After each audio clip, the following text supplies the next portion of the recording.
तो देखो भाई क्वेश्चन नंबर 4 में क्या कह रहा है कि एक मैट्रिक्स है A B are symmetric matrices है, ठीक है।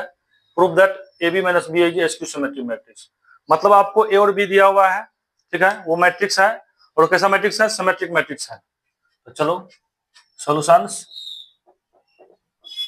यहाँ क्या दिया हुआ है कि A and B are symmetric matrices, मतलब ए और बी दिया हुआ सिमेट्रिक मैट्रिक्स है। अगर ये सिमेट्रिक मैट्रिक्स है तो इसका क्या कंडीशन होता था, तो इसका मतलब ए के पावर ए का ट्रांसपोज वो ए के इक्वल आएगा, बी का ट्रांसपोज बी के इक्वल आएगा। यही होता है सिमेट्रिक मैट्रिक्स का कंडीशन, राइट। अब देखो यहाँ पर अब क्या प्रूफ करना है, अगर ये दोनों दिया हुआ है मतलब ये क्या है, गिवन। तो मेरे को ये प्रूफ करना है कि A B minus B is skew symmetric matrix, ठीक है। चलो तो हम प्रूफ करते हैं skew symmetric matrix A B minus B A. जरा इसका ट्रांसपोज लीजिए, देखो क्या आता है। अगर हम पहले मैथमेटिक्स में एक रूल था अलजेब्रा में, और ये हम पहले बता चुके पहले वीडियो में, मतलब अगर दो नंबर यानी ए प्लस माइनस बी का अगर ट्रांसपोज लें तो ये क्या हो जाता है, ए का ट्रांसपोज प्लस माइनस बी का ट्रांसपोज। और ये भी मैट्रिक्स में बताए थे, अगर ए बी का ट्रांसपोज हो, ये बी का ट्रांसपोज इंटू ए का ट्रांसपोज हो जाता है। बस यही दो रिजल्ट का इसमें यूज है। देखो क्या हो जाएगा, ये ऊपर वाला रिजल्ट से ये हो जाएगा ए बी का ट्रांसपोज माइनस बी ए का ट्रांसपोज, राइट। अब देखो यहाँ पर, अब ये वाला इसमें कौन सा रूल लगाएंगे, ये वाला। अगर ए बी का ट्रांसपोज, देखो यहाँ पर ट्रांसपोज को हम टी लिखे और यहाँ पर आप डैश भी कर सकते हैं, कोई दिक्कत नहीं है। मतलब कि ए के पावर टी लिखो या ए के पावर डैश, मतलब इसको पढ़ते हैं transpose of matrix A. Clear. चलो ये कितना हो जाएगी, बी का ट्रांसपोज इंटू ए का ट्रांसपोज, ये हो जाएगी ए का ट्रांसपोज बी के ट्रांसपोज।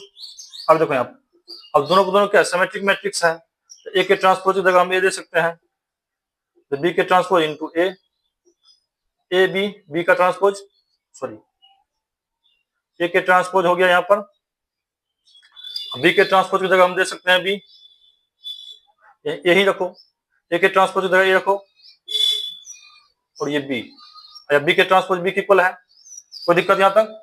देखो यहाँ पर बी का ट्रांसपोज बी है तो रख दिए बी, ए के ट्रांसपोज यहाँ ए है ए रख दिए, ए के ट्रांसपोज ए बी के ट्रांसपोज बी रख दिए। अब देखो यहाँ पर जरा इससे माइनस कॉमन कर लो, अगर माइनस कॉमन करेंगे तो ए बी माइनस बी ए बनेगा। जरा इसको देखो, ये ट्रांसपोज इसका लिए है ना, और इसको देखो ये दोनों सेम चीज है। इसका मतलब क्या हुआ, इसका मतलब ये हो गया, देखो एसक्यू का कंडीशन क्या होता था, अगर हम ए मान लो मैं कोई मैट्रिक्स है, अगर ए का ट्रांसपोज अगर माइनस ए के बराबर आ जाता था, हम क्या करते थे, ए ये एसक्यू सिमेट्रिक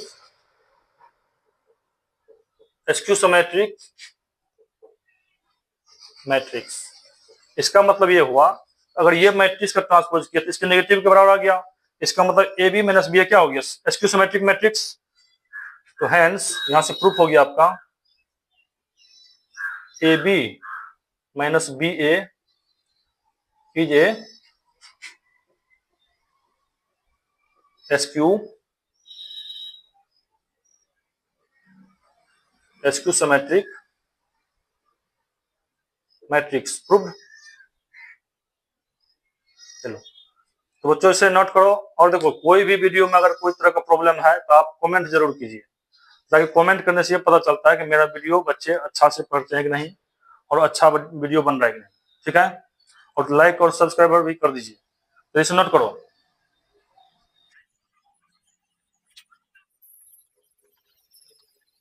तो देखो भाई क्वेश्चन नंबर 5 क्या कहता है, बहुत इजी क्वेश्चन है। कहता है show that the matrix B का ट्रांसपोज ए बी ये सिमेट्रिक या skew symmetric matrix according as A symmetric और एसक्यू सिमेट्रिक मैट्रिक्स। मतलब ये है कि अगर ए कोई मैट्रिक्स है, ठीक है, अगर वो सिमेट्रिक होता है या एसक्यू सिमेट्रिक मैट्रिक्स होता है, अकॉर्डिंग एज ए सिमेट्रिक या एसक्यू सिमेट्रिक मैट्रिक्स, ठीक है। इनके अनुसार ये आपको दिखाना है कि सिमेट्रिक है कि नहीं। तो चलो तो फर्स्ट सॉल्यूशंस, देखो केस फर्स्ट मान लेते हैं, इफ ए इज सिमेट्रिक। जब ए सिमेट्रिक मानेंगे इसका मतलब ये हुआ कि ए का ट्रांसपोज ए के इक्वल आएगा। चलो तो इस केस में क्या हो जाएगा, ये देखो ध्यान से, तो बी का ट्रांसपोज ए बी, अगर इसका जरा ट्रांसपोज ले तो ये हो जाएगा बी का ट्रांसपोज ए के ट्रांसपोज बी के ट्रांसपोज इसका ट्रांसपोज। और हम ये बताते थे कि बी का ट्रांसपोज अगर कोई भी मैट्रिक्स का दो बार ट्रांसपोज लेने से वो खुद ही मैट्रिक्स आ जाता है। इसका मतलब ये हो गया कि बी का ट्रांसपोज इसका ट्रांसपोज अगर लेंगे तो बी के इक्वल आएगा। तो ये कितना आ गया, बी का ट्रांसपोज, और देखो ए का ट्रांसपोज ए लेके चल रहे पहला केस में, ये हो गया ए बी। यहां देखो ध्यान से, अगर इस मैट्रिक्स का ट्रांसपोज लिए तो ये आ गया बी का ट्रांसपोज ए बी आ गया, मतलब ये मैट्रिक्स सेम इक्वल सेम आ गया। इसका मतलब क्या हो गया, ये कौन सा कंडीशन होता था, अगर ए के पावर ट्रांसपोज हो और वो यही मैट्रिक्स आ गया, इसका मतलब इसी रूल को ये फॉलो कर रहा है। इसका मतलब ये क्या हो गया, दिस मीन्स दैट बी का transpose A B is a symmetric matrix, right. चलो अब next case, case 2, if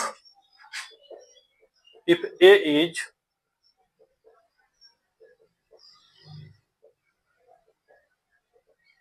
skew symmetric matrix, अगर ए हम skew symmetric मैट्रिक्स लेके चल रहे हैं, इसका मतलब कंडीशन क्या होता था, ए का ट्रांसपोज माइनस ए के बराबर आएगा, राइट। इस केस में आपका ये क्या आने वाला है, देखो तो बी का ट्रांसपोज ए बी, ये पूरे का ट्रांसपोज लो तो कितना हो जाएगी, ये बी का ट्रांसपोज ए के ट्रांसपोज बी के ट्रांसपोज इसका होल ट्रांसपोज, तो बी के ट्रांसपोज ए के ट्रांसपोज ये बी हो जाएगी। और यहाँ देखो ए के ट्रांसपोज माइनस ए के इक्वल है, यहां से हम कह सकते हैं कि बी का ट्रांसपोज ए के ट्रांसपोज माइनस ए के इक्वल, यानी माइनस ए इंटू बी, ये कितना हो गया, माइनस बाहर कर देंगे तो बी माइनस ऑफ बी का ट्रांसपोज ए बी, देखो ये कितना, ये देखो यहाँ पर ये सेम चीज निकला, मतलब ये जो इसका ट्रांसपोज लेने पर ये क्या आ गया, माइनस टाइम्स ऑफ इतना। मतलब ये हुआ अगर मैट्रिक्स स्क्यू सिमेट्रिक मैट्रिक्स है तो ये वाला मैट्रिक्स आपका स्क्यू बन रहा है, अगर मैट्रिक्स आपका सिमेट्रिक लेके चल रहे हैं तो ये वाला मैट्रिक्स आपका सिमेट्रिक बन रहा है। इसका मतलब हम कह सकते हैं यहां से कि बी का transpose A B is a